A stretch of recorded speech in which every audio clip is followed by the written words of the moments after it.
আসি এবং আমাদের মোসাদের সাথে না কোনো সম্পর্ক আছে, না ইন্ডিয়ার রর সাথে কোনো সম্পর্ক আছে, না আওয়ামী লীগের সাথে কোনো সম্পর্ক আছে। যেই সম্পর্কগুলা আমাদের আওয়ামী লীগের বিভিন্ন নেতার সাথে দেখা যায় যে ছবি টবি ভিডিও, এগুলো তবলিগের কোনো ময়দানে, তবলিগের গাছতে বা এই ধরনের কিছু, আর এর থেকে বেশি আর কিছুই না। আর ইসরায়েলে তো জীবনেই যায় নাই, এটা আমার পাসপোর্ট আপনারা চেক করবেন, ইন্টারনেটে দেখবেন, সবই জায়গায় রেকর্ড থাকে, এটা তো প্রশ্নই উঠে না। ইসরায়েলে কখনোই যাওয়া হয়নি, মোসাদের সাথে আমাদের কোনো সম্পর্ক নাই। আমি মনে করি যে আপনারা এই জিনিসগুলো জানতে পারছেন এবং আমার দরকার ছিল এটা দেশবাসীর সামনে ক্লিয়ার করা। আল্লাহ তাআলা আমাদের এই মেহনতকে হেফাজত করেন এবং বিশেষভাবে আমি জুবাইরপন্থী ভাইদেরকে বলবো এবং যারা ওলামা ইকরাম ভুল বুঝে আছেন তাদেরকে আমি এটা বলবো যে আপনারা কোনো মারামারি, ঝগড়া, মিথ্যা অপবাদ, উস্কানিমূলক বক্তব্য এগুলাকে পরিহার করেন। আমরাও এগুলা থেকে আমাদের সাথীদেরকে বলতেছি কোনো অবস্থাতেই কোনো ঝগড়া ফাসাদ না যাওয়া, ওলামা ইকরামকে সম্মান করা, ওনাদেরকে ভুল বোঝানো হয়েছে, ওনাদেরকে সম্মান করব, ওনাদের কাছে যাব, ওনাদের খিদমত করব, এটা আমাদের ওলামা ইকরামের শান। ওনাদের ব্যাপারে আমরা সামান্য পরিমাণ কোনো উল্টাপাল্টা কথা দিয়ে আমরা মুখ খুলবো না ইনশাআল্লাহ। আর যে কেস হয়েছে এটা তো ইনশাআল্লাহ লিগালি আগানো হবে, কিন্তু আমি বলবো জুবাইরপন্থী ভাইদেরকে, আমরা কোনো ধরনের কেস করি নাই। আমরা মারা গেছে আমাদের ভাই মারা গেছে, আমরা কেস করি নাই। আমরা মনে করছিলাম আপনারাও হয়তো করবেন না, কারণ এটা একটা সমঝোতা দিয়ে গোল টেবিলে বসে এটাকে সমাধান করতে হবে। মারামারি, কেস কামারি করে কোনোদিন এটা সমাধান হবে না। যেহেতু আপনারা এখন কেস করেছেন, তাহলে এখন হয়তো আমাদেরকেও কেস করতে হবে, আর না হলে তো আমাদের কোনো স্ট্যান্ড থাকবে না, এটা আপনারা বুঝতে পারতেছেন।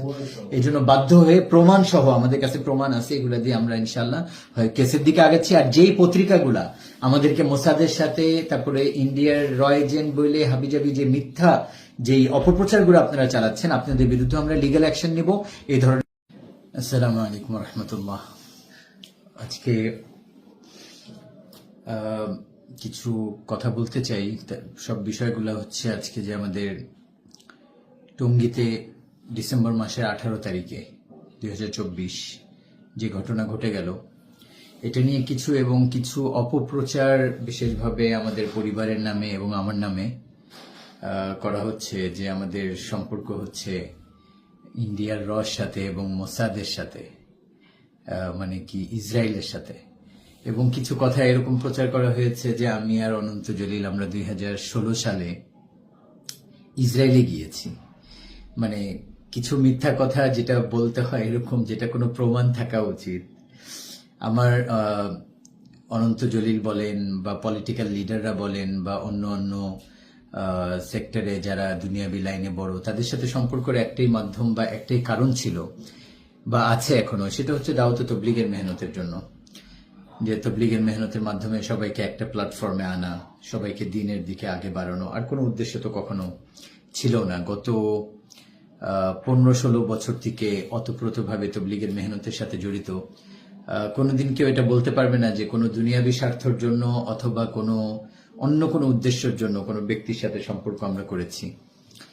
একমাত্র দিন এবং দাওয়াত তবলিগের মেহনতের মধ্যে আমরা কিভাবে আগে বাড়তে পারি, পুরো দুনিয়ার মানুষ কিভাবে আগে বাড়তে পারে, এটার একটা মেহনত নিয়ে সবার কাছে যাওয়া, সবার সাথে সম্পর্ক। অনন্ত জলিলের সাথেও সম্পর্ক এটা নিয়েই 2016 সালে থেকে বা তার আগের থেকেই তার সাথে আমার তবলিগের মেহনতের মাধ্যমে একটা সম্পর্ক গড়ে উঠেছিল। আমরা সফর করেছি, ওমরায় গিয়েছি আমরা একসাথে, আমরা থাইল্যান্ডে গিয়েছি আমরা একসাথে, আমরা ইংল্যান্ডে সফর করেছি একবার ব্যবসায়িক উদ্দেশ্যে একসাথে। তাছাড়া আর কোথাও মনে হয় ওনার সাথে আমার বাইরে সফর হয়নি। ইসরায়েলের সাথে আমাদের কোনো সম্পর্ক নাই, একদম ভিত্তিহীন একটা কথাবার্তা, মানে আজব, যেটার মানে কোনো ভিত্তিই নাই, এরকম একটা কথা। আর হিন্দুস্তানের সাথে যে আমাদের সম্পর্ক, এটা তো আমাদের পুরো বাংলাদেশের ওলামা ইকরামের যেরকম হিন্দুস্তানের সাথে সম্পর্ক, দারুল উলুম দেওবন্দ হিন্দুস্তানে, ইন্ডিয়াতে দারুল উলুম দেওবন্দ, নিজামুদ্দিন মার্কাজ যেটা আমাদের তবলিগ যেখান থেকে শুরু হয়েছে ওইটাও ইন্ডিয়াতে। তো ওখান থেকে মুরব্বীরা বাংলাদেশে আসেন, এটা যেরকম জুবাইরপন্থীদের মুরব্বীরা আসেন, ওনাদের আহমদ লাট সাহেব, মাহজুমানা ইব্রাহিম দেওলা সাহেব, ঠিক এরকম আমাদেরও নিজামুদ্দিন থেকে মুরব্বীরা আসেন। এর থেকে বেশি আমাদের ইন্ডিয়ার সাথে অন্য কোনো সম্পর্ক নাই বা কোনো ইয়ে নাই। আমাদের বাংলাদেশে যারা ওলামা ইকরামরা আছেন তারা বেশিরভাগ দেওবন্দপন্থী, তো দেওবন্দ মাদ্রাসাটাও ইন্ডিয়াতে, তো ওখান থেকে ওলামা ইকরামরা আসেন। তাই বলে রর সাথে তাদের কোনো সম্পর্ক না, বা জুবাইরপন্থীরা ওনাদের মুরব্বীরা আসতেছে তাই বলে ওনারা ইন্ডিয়া থেকে মুরব্বী আসার কারণে ভারতপন্থী তারা বা ইন্ডিয়াপন্থী বা রর সাথে তাদের সম্পর্ক, বিষয়টা এমনও না। একদম সেম জিনিস, আমাদেরও এরকম নয়। এবং এটা একটা একদম খোলা ওপেন জিনিস। এটা পুরো বাংলাদেশে এবং পুরো পৃথিবীর মানুষ জানে যে দাওয়াত তাবলীগের সাথে ইন্ডিয়ার কি সম্পর্ক, হিন্দুস্তানের কি সম্পর্ক, নিজামুদ্দিন মার্কাজের কি সম্পর্ক এবং আমাদের কি সম্পর্ক। এটা গেল একটা বিষয়। দ্বিতীয় আরেকটা বিষয় যে ঘটনা ঘটে গেল প্রথমে 2018 সালে ঘটেছিল এবং 2017 থেকে এটা শুরু হয়, সেটা হচ্ছে তাবলীগের মধ্যে যে বিভাজনটা হয়, এই বিভাজনটা আসলে আমির হওয়া মানে আমির দিয়ে তাবলীগ চলবে, ইমারত দিয়ে, নাকি শুরা দিয়ে, মানে একজন এক মাস করে থাকবে এরকম, ওইটা দিয়ে চলবে। তো এটা নিয়ে যখন একটা বিভেদ সৃষ্টি হয়, তো এই জায়গায় আমরা যারা নিজামুদ্দিনের সাথে আছি আমরা এটা বলি যে আমির দিয়ে তাবলীগ চলা এবং ইমারতের আন্ডারে পুরো পৃথিবীতে দাওয়াতের মেহনত চলবে, এটাই সুন্নত। এটি কোরআন থেকে হাদিস থেকে পাওয়া যায়। শুরাইজম যেটা, এটা কোরআন হাদিস সমর্থিত কোনো জিনিস না, আর এটাকে ভিত্তি করে আগানো উচিত না। তো এই জায়গায় একটা মতানৈক্য সৃষ্টি হয়। কিন্তু এখানে জুবাইরপন্থী ভাইরা যে কাজটা করেন বিশেষভাবে বাংলাদেশে, সেটা হচ্ছে যে মাওলানা সাদ সাহেব দামাত বরকাতুহু আমাদের যিনি আমির, পুরো পৃথিবীর তাবলীগের আমির এবং পুরো পৃথিবী নিজামুদ্দিন মার্কাজের সাথে জড়িত, ওনাকে বিতর্কিত করার জন্য মিথ্যা সত্য কথা মিশ্রিত করে এটাকে প্রচারণা চালানো হয়, অপপ্রচার, যেটার মাধ্যমে মানুষ যাতে এটা মনে করে যে ওই ব্যক্তি যোগ্য নয়, তাকে সরায় দেওয়া উচিত। এটা একটা অপপ্রচার মাত্র ছাড়া আর কিছুই না। যাই হোক, ওনারা এক ব্যক্তিকে পছন্দ করেন নাই। ওনারা দাওয়াতে তাবলীগের মেহনত থেকে 2018 সালে আলাদা হয়ে গেছেন। ওনারা নিজামুদ্দিন মার্কাজের, আমরা যারা ওই মূলধারার সাথে তাবলীগে আছি, ওখান থেকে তারা আলাদা হয়ে তারা বলছেন যে আমরা নিজামুদ্দিন মার্কাজকে মার্কাজও মানি না, আর মৌলানা সাদ সাহেবকে আমরা আমির মানি না। ঠিক আছে, আলহামদুলিল্লাহ। তো যারা আলাদা হয়ে গেছেন তারা আলাদা হয়ে গেছেন। এখন যারা নিজামুদ্দিন মার্কাজকে মার্কাজ মানতেছেন, যারা মৌলানা সাদ সাহেবকে আমির মানতেছেন, তারা ওনাকে মহাব্বত করেন, ওনার কথা শুনতে চান। এই জন্য ওনারা চান বা আমরা চাই এটা যে উনি বাংলাদেশে আসুক, আমাদের ইজতেমায় অংশগ্রহণ করুক এবং ওনার ভক্তবৃন্দ যারা আছে তারা ওনার কথা শুনবে। এটা একটা স্বাভাবিক জিনিস। কিন্তু এই জায়গায় জুবাইরপন্থীদের উনাকে আসতে না দেওয়া বা কোথাও আমাদের প্রোগ্রাম এরকম হইতে গেলে যেখানে উনি আসবে ওই জায়গায় অ্যাটাক করা, এই জিনিসগুলো আমাদেরকে অনেক বেশি বাংলাদেশের মধ্যে তাবলীগের মেহনতটাকে প্রশ্নবিদ্ধ করেছে এবং সাধারণ মানুষ দাওয়াতে তাবলীগের থেকেও দূরে সরতেছে এবং মুসলমানদের ব্যাপারে বা ইসলামের ব্যাপারে, তাবলীগের ব্যাপারে একটা তাদের খারাপ ধারণা সৃষ্টি হচ্ছে। এবং এই জায়গায় তৃতীয় পক্ষ এসে তারা বিভিন্নভাবে সুযোগ নিতেছে যে আমরা এখান থেকে কোনো ফায়দা লুটতে পারি কিনা। 2018 সালেও একই জিনিস হয়েছে। সেটা হচ্ছে টঙ্গী ইজতেমার ময়দানে জোর নির্ধারণ করা হয়, যেটা ইজতেমার 40 দিন আগে করা হয়। ওই জায়গায় সরকার প্রধান যারা ছিলেন তাদের সাথে বসে এটা নির্ধারণ করা হয় যে আমাদের জোর হবে, একটা ডেট দেওয়া হয় আমাদেরকে ডিসেম্বর মাসের 27-28 তারিখ থেকে বা 28-29 তারিখ থেকে, আর ওনাদেরকে দেওয়া হয় জানুয়ারি মাসের 7 তারিখ থেকে। তো এই হিসাবে আমরা আমাদের জোরের প্রস্তুতি গ্রহণ করার জন্য মাঠে যাওয়ার কথা। কিন্তু ওনারা যেটা করেন যে আগের থেকে ওনারা মাঠের মধ্যে মাদ্রাসার কিছু ছাত্রদেরকে এবং অল্প কিছু তাবলীগের সাথে দেখে দিয়ে মাঠটাকে দখল করার চেষ্টা করেন। 5-6 হাজার মানুষ ছিল। তো তাবলীগের ইজতেমার মাঠটা আপনারা জানেন কত বড় জায়গা। 5-6 হাজার মানুষ মানে কিছুই না, যেখানে 15-20 লাখ মানুষের সমাগম হয়। তো আমরা সরকারের অনুমতি নিয়ে, সরকার আমাদেরকে বলেন এটা যে আপনারা যান ইজতেমা করার জন্য, জোর করার জন্য। ওখানে আমাদের সাথীরা যায়, যাওয়ার পরেও গেটগুলো বন্ধ থাকে, আমাদের সাথীরা ঢুকতে পারে না। পুলিশ এবং ওই জায়গায় সরকারি ঊর্ধ্বতন কর্মকর্তা সবাই ছিলেন এবং ওনারা পরবর্তীতে একটা সময় বলেন যে ওনারা বের হয়ে যাবে, আপনারা গেটকে ছেড়ে দাঁড়ান। তো গেটকে যখন ছেড়ে দাঁড়াতে বলে, কিন্তু ওনারা বের না হয়ে উপর থেকে ইট মারা শুরু করে। এইটার অসংখ্য ভিডিও আমাদের কাছে আছে, এগুলো আমি ইনশাআল্লাহ দিয়ে দিব এই ইয়ের মধ্যে, লিঙ্কে, কমেন্টসের মধ্যে। আর হচ্ছে তারপরে যেটা হয় যে একটা হাঙ্গামা সৃষ্টি হয়, 1-1.5 লাখ মানুষ বাইরে ছিল। ধাওয়া পাল্টা ধাওয়া একটা পরিস্থিতি সৃষ্টি হওয়ার কারণে গেট ভেঙে ঢুকে পড়ে। ঢোকার পরে ভেতরে অল্প কিছু মানুষ ছিল, তারা লাঠি দিয়ে অ্যাটাক করে, ওইটারও ভিডিও আছে, আমি দিয়ে দিব। আমাদের সাথীদের হাতে কোনো লাঠি ছিল না, তারা খালি হাতে ছিলেন এবং তারা যখন ভিতরে ঢুকেন তো তারা অ্যাটাক হওয়ার পরে তাদের লাঠি দিয়ে তাদের সাথে একটা সংঘর্ষ হয় এবং আমাদের একজন সাথী ওই জায়গায় মৃত্যুবরণ করে, ওনাদের কেউ মারা যান নাই। আমাদের একজন সাথী মুন্সিগঞ্জের, আমার মাদ্রাসার পাশে ওনার বাড়ি, ওই জায়গায় উনি ইন্তেকাল করে, ওই মাঠের মধ্যে ওনাকে মেরে ফেলা হয়। তো এটা নিয়ে পরবর্তীতে যেটা হয় যে সরকার বলে যে একটা গন্ডগোল হয়ে গেছে, আপনারা মাঠ ছেড়ে দেন। তো আমাদের সাথীরা মাঠ ছেড়ে চলে যায়। জোর আমাদের তখন আর হয়নি। এখনো 2024 সালে সেম ঘটনা ঘটে। সেটা হচ্ছে যে গত 7 বছর এই যে তবলিগের দ্বিধাদ্বন্দ্বের মধ্যে গত 7 বছর আমরা যারা নিজামুদ্দিনের মূলধারার সাথে তবলিগের সাথে আছি, আমরা 5 দিনের জোট যেটা এটা করে আসতেছিলাম আমরা, কিন্তু টঙ্গী মাঠে আমরা যাতে না করতে পারি, জোবাইরপন্থী ভাইরা এটাকে সবসময় বাধা দেন। এটার সাথে ওনারা বাধা দেওয়ার কারণে আমরাও বলছি আচ্ছা ঠিক আছে, আমাদের দরকার নেই, ওনারাও করতেছেন না, আমরাও করবো না। তো ওনারা এই গত 7 বছর 5 দিনের জোর করেন নাই, ওনারা বিভাগবাড়ি 2.5 দিনের ইস্তেমা, 3 দিনের ইস্তেমা এগুলা করেছেন। 5 দিনের জোর ওনারা করেন, কিন্তু আমরা 5 দিনের জোর করেছি। আমরা মিরপুরে করেছি 1-2 বছর, আমরা কেরানীগঞ্জে করেছি 1-2 বছর, তারপরে এরকম আরেক জায়গায়, এইভাবে মিলায় আমরা বিভিন্ন জায়গায় আমাদের 5 দিনের জোর আমরা করেছি, যেখানে আমাদের তবলিগের মূল যে 3 চিল্লার সাথী যারা, তারা এখানে সমাগম হয়েছিল। এবার যখন সময় আসলো এবং বিগত ফ্যাসিস্ট সরকার এখান থেকে বাংলাদেশ থেকে বিদায় নিল, তো আমরা এটা মনে করলাম যে এখন একটা বৈষম্য দূর করার জন্য একটা সরকার প্রতিষ্ঠিত হয়েছে, যাদের কাছে আমরা ইনসাফ পাবো। আচ্ছা, আরেকটা কথা, আমাদেরকে আওয়ামী লীগের সাথে ট্যাগ করা হয়।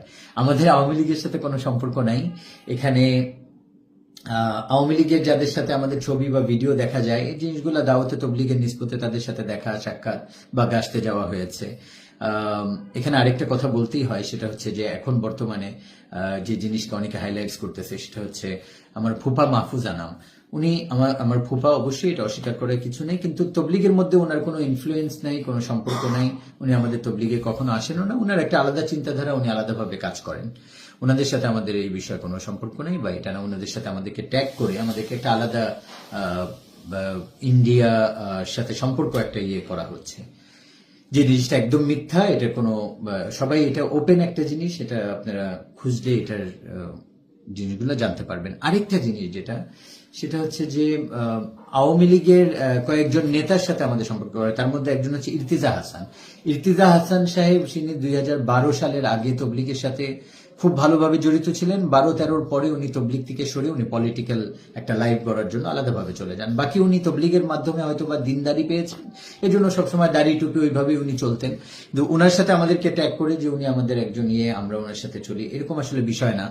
বিষয়টা যেরকম আমাদের ওলামা একরাম যারা আছেন বাংলাদেশের বা জোবাইরপন্থীরা আছেন, বিভিন্ন সময় আওয়ামী লীগের বিভিন্ন নেতাদের কাছে যাওয়া হয়েছে বিভিন্ন কাজের জন্য, ওইভাবেই এরকম আমাদের অন্য অন্য আওয়ামী লীগের নেতাদের সাথে সম্পর্ক ছিল, তেমন কিছু না। আর আসাদুজ্জামান কামাল সাহেব, ওনার সাথে তো আমাদের কোনো সম্পর্কই ছিল না, বরং জোবাইরপন্থীদের একজন আছেন মাহফুজ হান্নান সাহেব। মাহফুজ হান্নান, ইঞ্জিনিয়ার মাহফুজ হান্নান নামে যে জড়িত, তার হচ্ছে সে জোবাইরপন্থী একজন মূল মুরব্বীদের মধ্যে একজন। তার সম্পর্ক জ্যোতি, যে হচ্ছে কামাল সাহেবের ছেলে জ্যোতি, তার সাথে সে ব্যবসা করত। আমি এটা এখনো জানি না যে কিভাবে আমাদের বৈষম্য বিরোধী সরকার তাকে এখনো ধরে নাই বা তাকে জিজ্ঞাসাবাদের মধ্যে আনে নাই, যে তার জ্যোতির সাথে এত বড় ব্যবসা, এত বড় সম্পর্ক, অস্ত্র সে এনে তাদের মাধ্যমে বিক্রি করছে, ইসরায়েল থেকে বিভিন্ন জায়গা থেকে সে অস্ত্র আনছে। এটা তো সে আমাকে নিজে একবার বলেছিল, এবং আমাকে ওই ব্যবসার মধ্যে যখন আমাদের একসাথে সম্পর্ক ছিল একবার সে জড়িত করার চেষ্টা করছিল, আমি এগুলোর মধ্যে যাইনি। তো তাকে যদি ধরেন, হয়তো এই তবলিগের বিভাজনের ব্যাপারে অনেক কিছু আপনারা জানতে পারবেন।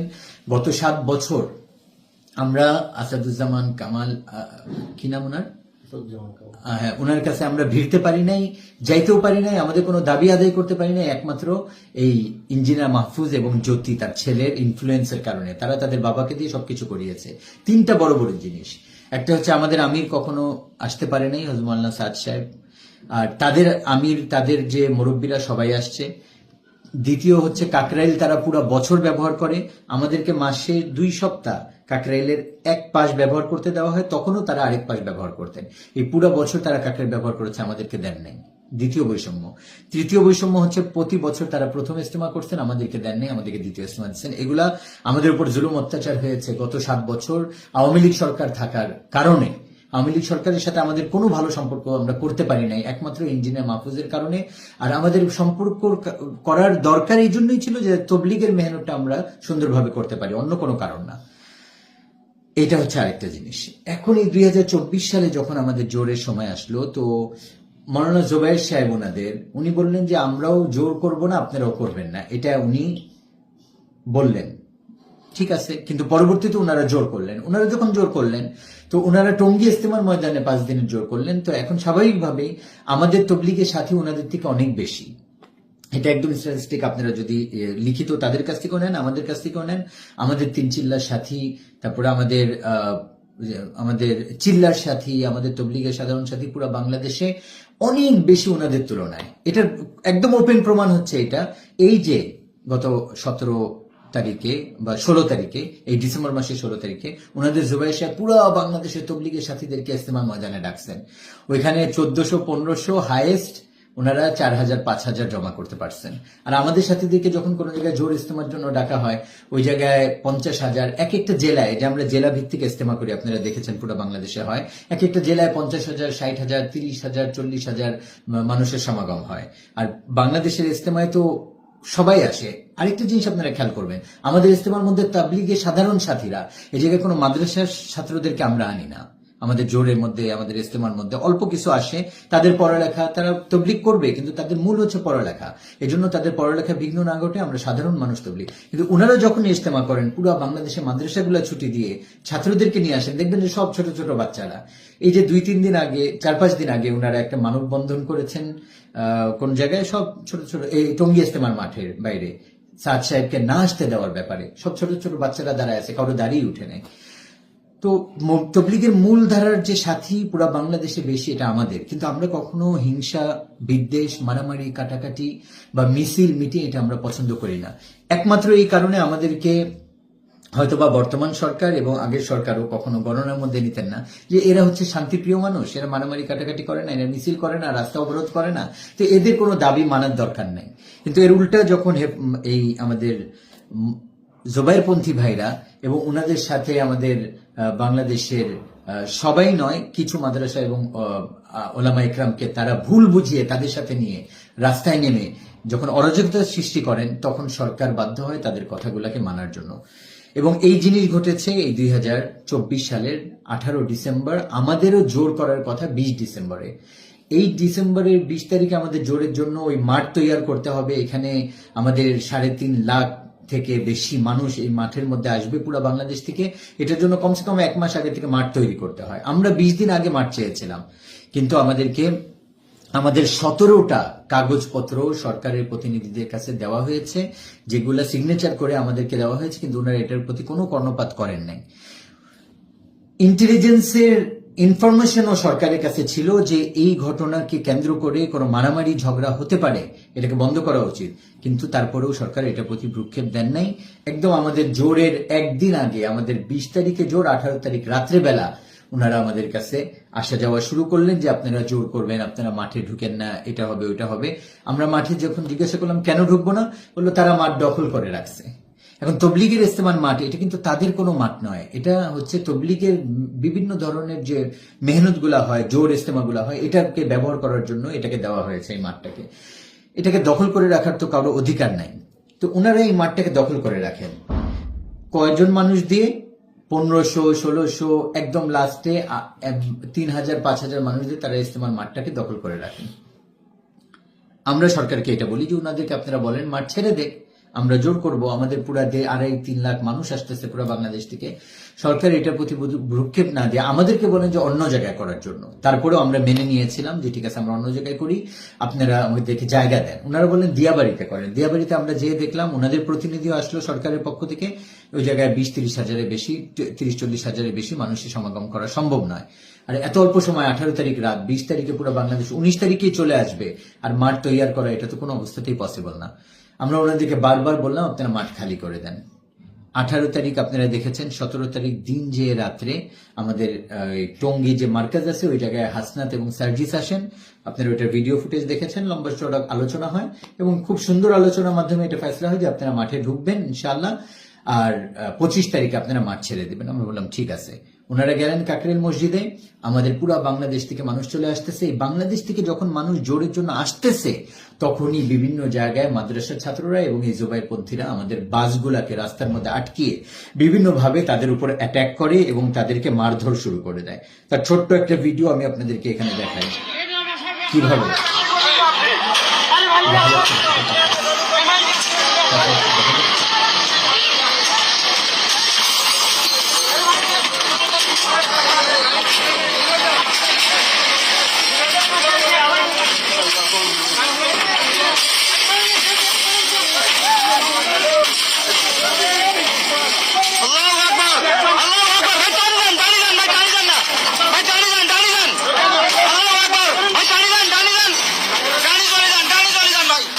এরকম এই ধরনের অসংখ্য ভিডিও পুরা বাংলাদেশের মধ্যে যখন আমাদের সাথীরা জোর করার জন্য আসতে থাকে, তখনই তারা ওই গাড়িগুলোর উপর আক্রমণ করে এরকম ভাবে মানুষকে মারধর শুরু করে এবং খুন খারাপি শুরু করে।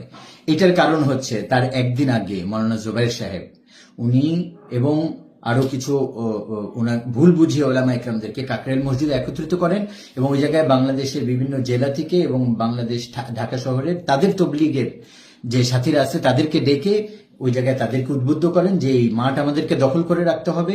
এটার অডিও আমি আপনাদেরকে দিয়ে দিব, যে জুবাইর সাহেব নিজে বলতেছেন মাঠ দখল করার জন্য 15-20 দিনের জন্য লোক লাগবে, কে কত হাজার লোক দিবেন। তারা 50,000 মানুষ আনার জন্য জুবাইর সাহেব তশকিল করলেন, কিন্তু পরবর্তীতে দেখা গেল তাদের হাইয়েস্ট 5,000 মানুষ আসছে।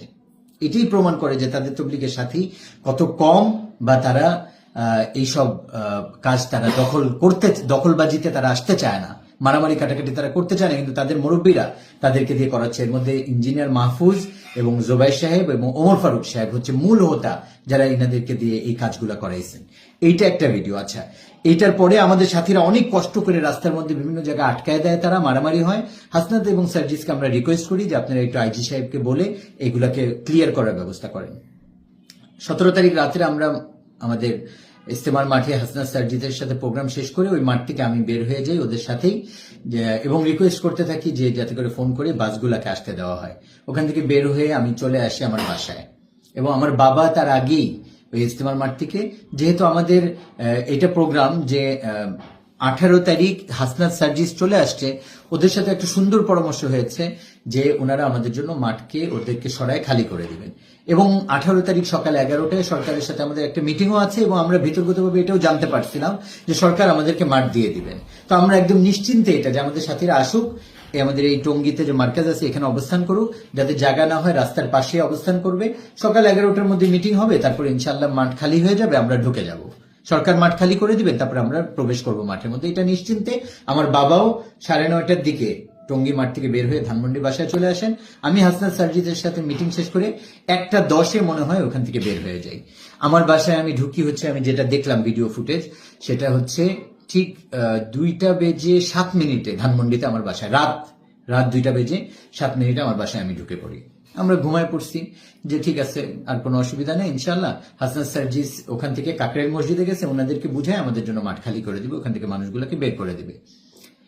ঘুমায় পড়ি। ঘুমের পরে সকাল ভোরে ফজরের জন্য যখন 5:30টায় উঠি, আমি দেখি যে আমার কাছে হাসনাত অনেকগুলো ফোন করেছেন এবং আমাদের সাথীরাও ফোন করেছেন।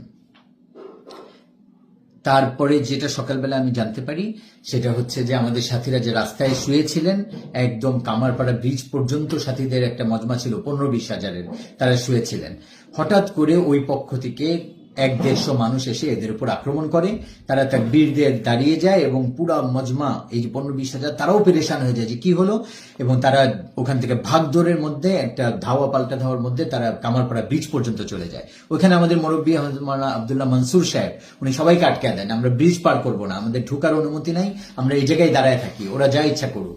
তারা ভিতর থেকে আমাদেরকে ইট পাটকেল এবং আগুন দিয়ে জ্বালায় বিভিন্ন জিনিস আমাদের উপর মারতে থাকে, এবং এক পর্যায়ে এসে ওখান থেকে পুলিশ সরে যায় এবং তারা এসে আমাদের উপর অ্যাটাক করে। এই অ্যাটাকের মধ্যে তাদের মধ্যে ধাওয়া পাল্টা ধাওয়ার মধ্যে সব দৌড় দিয়ে এদিক ওদিকে ছুটাছুটি করতে করতে ইস্তেমার মাঠের মধ্যে ঢুকে যায়। ইস্তেমার মাঠে ঢুকার পরেই যেটা হয় যে আমাদের সাথীদেরকে কঠিনভাবে বলা ছিল যে আমরা ইস্তেমার মাঠে কোনো অবস্থাতেই ঢুকবো না, আর তারা যাই করুক আমরা কোনো মারামারি করব না। কিন্তু ওখান থেকে তারা ছুরি এবং বিভিন্ন ধরনের জিনিস নিয়ে তারা প্রস্তুত ছিল, যেটা আমি আপনাদেরকে একটু দেখাই। এই যে এগুলা ইস্তেমার মাঠে পরে আমাদের সাথীরা পেয়েছে, দেখেন। ইস্তেমার গোডাউন থেকে বিপুল পরিমাণ দেশীয় অস্ত্র সাথীরা উদ্ধার করছে। আর কিছু পাওয়া গেছে পাশে, এখানে আরো 2টা বস্তা আছে। এখানে এগুলা বস্তাকে বস্তা তারা ওখানে ভরে এই জিনিসগুলো আক্রমণ করার জন্য তারা তৈয়ারি নেয়, প্রিপারেশন নেয় ওখানে। বড় ভয়ঙ্কর বিষয় হচ্ছে এটা যে আরো ভয়ঙ্কর ভয়ঙ্কর অস্ত্র, এই দেখেন যে এটা। দেশবাসীর সামনে আমরা জানাইতে চাই, আজকে যে টঙ্গী ময়দানে মাওলানা সাদ সাহেবের অনুসারীরা প্রবেশ করার পরে জুবায়ের সাহেবের অনুসারীদের কামরার পাশে আমরা সংরক্ষিত অবস্থায় মার্বেল, যেটা রবার দিয়ে তারা বুলেট বানাইছে এবং গুলি, এটার ব্যবস্থা তারা রাখছে, এবং এই টল টেডা, এই সমস্ত জিনিস তাদের এখানে, এই ধরনের জিনিস তারা ওই জায়গায় এগুলা সংরক্ষণ করে রেখেছে এবং আমাদের সাথীরা যখন টিন শেডে ওরা প্রথমে এই আমাদের সাথীরা ঢুকে এদিক দিয়ে মেহমানখানার গেট দিয়ে, তারপরে এখান থেকে ঢুকে আমাদের 150 সাথী তারা টিন শেডের দিকে আগে বাড়ে। ধাওয়া পাল্টা ধাওয়ার মধ্যে টিন শেডে তাদের প্রায় মনে হয় 3-4 হাজার মানুষ ছিল এবং আমাদের সাথী যাওয়ার সাথে সাথে এই ছুরি এবং বিভিন্ন জিনিস দিয়ে তারা তাদেরকে অ্যাটাক করে এবং অ্যাটাক করে বিভিন্নভাবে। এই যে দেখেন, একটা আমি দেখাই আপনাদেরকে, এই ধরনের অ্যাটাক, এটা এখানে দেখানো হয়তো বা ঠিক হবে না, এবং তাদেরকে আহত করে এবং তাদেরকে মেরে ফেলে। আমাদের সাথী মারা যায় ওখানে এবং বেলাল ভাই প্রথম আমরা জানতে পারি যে উনি মারা যান এবং তারপরে তারা ওখান থেকে এত সাথী ঢুকার পরে তারা ওখান থেকে পালিয়ে যায় এবং কিছু সাথীদেরকে আমাদের সাথীরা ঘেরাও করে তাদেরকে বন্দী করে ওখানে। এবং আমাদের একজন প্রত্যক্ষদর্শী সাথী এটা বলে যে তাদের সাথীকে তারা মনে করে যে আমাদের সাথী, তাদের উপর তারা অ্যাটাক করে তাদেরকে মেরে ফেলে। এখন এই ঘটনার সাথে আমাদের তো ব্যক্তিগতভাবে কোনো সম্পর্ক নাই। আমি আমার বাবা আমরা চলে আসছি ধানমন্ডিতে, আমরা জানতামও না এবং ওই জায়গায় আলোচনা ফলপ্রসূ। আমাদের কোর্টে ওই সময় বল ছিল যে সকালবেলা আমরা মাঠ পেয়ে যাচ্ছি। এটা আমানুল হক সাহেব তার পরের দিনও বলেছেন, আমরা কেন অ্যাটাক করবো, আমরা কেন এত বড় বোকামি করবো, যেখানে আমাদেরকে সরকার মাঠ দিয়ে দিতেছে, আমরা তো ওখানে ঢোকার জোর করে আর অ্যাটাক করার তো কোনো প্রশ্নই উঠে না। এই জন্য আমি পুরো দেশবাসীকে এটা বলবো যে আমাদের উপর এখানে খুবই একটা মিথ্যা অপবাদ বিভিন্ন চ্যানেলের মধ্যে বিভিন্ন ইয়ের মধ্যে প্রচার করা হচ্ছে এবং আমাদের সরকারি প্রতিনিধি যারা আছেন তারাও হয়তো বা ভুল বুঝতেছেন জিনিসটাকে। আমি আপনাদেরকে আল্লাহর ওয়াস্তে বলবো, পুরা বাংলাদেশের প্রতিটা গলিতে, প্রতিটা মহল্লায়, প্রতিটা মসজিদে তবলিগের সাথে আছে। এটাকে যদি এইভাবে অপপ্রচার চালানো হয় আর এটার পিছনে যদি এইভাবে টিভিতে বিভিন্ন জায়গায় এবং মসজিদে মসজিদে যদি ইমাম সাহেবরা উল্টাপাল্টা কোনো উস্কানিমূলক বক্তব্য দেন, তাহলে আজকে জুমার দিন আমি বলবো এটা কঠিন একটা পরিস্থিতি পুরো বাংলাদেশের মধ্যে সৃষ্টি হবে, যেটা আমরা কখনোই চাই না। আমাদের সাথীদেরকে আমরা সবর, ধৈর্য, চুপ করে থাকতে বলতেছি এবং আমাদের ব্যাপারে আমার বাবা এবং 29 জনের বিরুদ্ধে ওই মার্ডার যেগুলোর সাথে আমরা সামান্য পরিমাণও জড়িত না, ওইটা দিয়ে তারা কেস করেছে গতকালকে এবং মার্ডার কেস করেছে এবং এই কেসের জন্য অ্যারেস্ট করার জন্য ওয়ারেন্ট মনে হয় বের হয়েছে। মুফতি মুআজ আমাদের একজন তবলিগের সাথী, তাকে অ্যারেস্ট করে অলরেডি নিয়ে গিয়েছে। আমি পুরো দেশবাসীকে বলবো আপনারা ইনসাফ করেন। যেখানে জোবাইরপন্থীরা তবলিগের সাথী কম, আমাদের সাথী বেশি, ওখানে আমাদেরকে কাকরাইলে কেন যেতে দেওয়া হচ্ছে না, আমাদেরকে টুঙ্গি ইস্তেমার ময়দানে কেন ইস্তেমা করতে দেওয়া হচ্ছে না এবং জোর কেন আমাদেরকে করতে দেওয়া হয় নাই, বা এই জোরকে সামনে রেখে সরকার কেন আগের থেকে ওনারা কেন প্রস্তুতি নিলেন না, ওই 4-5 হাজার মানুষকে কেন ওনারা সরালেন না। আমাদের 1,80,000 থেকে 1 লক্ষ মানুষ এই জোরের জন্য আসছিল, তাদেরকে আমাদেরকে সরকার বলার সাথে সাথে আমরা তাদেরকে বের করে বাড়িতে পাঠিয়ে দিছি। আমরা 1 লক্ষ মানুষকে সরাইতে পারলাম আর ওনারা 3-4 হাজার মানুষকে সরাইতে পারলেন না, এটা তো হইতেই পারে না। একটু আপনারা এটা চিন্তা করবেন দেশবাসী। এবং আমাদের মোসাদের সাথে না কোনো সম্পর্ক আছে, না ইন্ডিয়ার রর সাথে কোনো সম্পর্ক আছে, না আওয়ামী লীগের সাথে কোনো সম্পর্ক আছে। যেই সম্পর্কগুলা আমাদের আওয়ামী লীগের বিভিন্ন নেতার সাথে দেখা যায় যে ছবি টবি ভিডিও, এগুলো তবলিগের কোনো ময়দানে, তবলিগের গাছতে বা এই ধরনের কিছু, আর এর থেকে বেশি আর কিছুই না। আর ইসরায়েলে তো জীবনেই যায় নাই, এটা আমার পাসপোর্ট আপনারা চেক করবেন, ইন্টারনেটে দেখবেন, সবই জায়গায় রেকর্ড থাকে, এটা তো প্রশ্নই উঠে না। ইসরায়েলে কখনোই যাওয়া হয়নি, মোসাদের সাথে আমাদের কোনো সম্পর্ক নাই। আমি মনে করি যে আপনারা এই জিনিসগুলো জানতে পারছেন এবং আমার দরকার ছিল এটা দেশবাসীর সামনে ক্লিয়ার করা। আল্লাহ তাআলা আমাদের এই মেহনতকে হেফাজত করেন এবং বিশেষভাবে আমি জুবাইরপন্থী ভাইদেরকে বলবো এবং যারা ওলামা ইকরাম ভুল বুঝে আছেন তাদেরকে আমি এটা বলবো যে আপনারা কোনো মারামারি, ঝগড়া, মিথ্যা অপবাদ, উস্কানিমূলক বক্তব্য এগুলাকে পরিহার করেন। আমরাও এগুলা থেকে আমাদের সাথীদেরকে বলতেছি কোনো অবস্থাতেই কোনো ঝগড়া ফাসাদ না যাওয়া, ওলামা ইকরামকে সম্মান করা, ওনাদেরকে ভুল বোঝানো হয়েছে, ওনাদেরকে সম্মান করব, ওনাদের কাছে যাব, ওনাদের খিদমত করব, এটা আমাদের ওলামা ইকরামের শান। ওনাদের ব্যাপারে আমরা সামান্য পরিমাণ কোনো উল্টাপাল্টা কথা দিয়ে আমরা মুখ খুলবো না ইনশাআল্লাহ।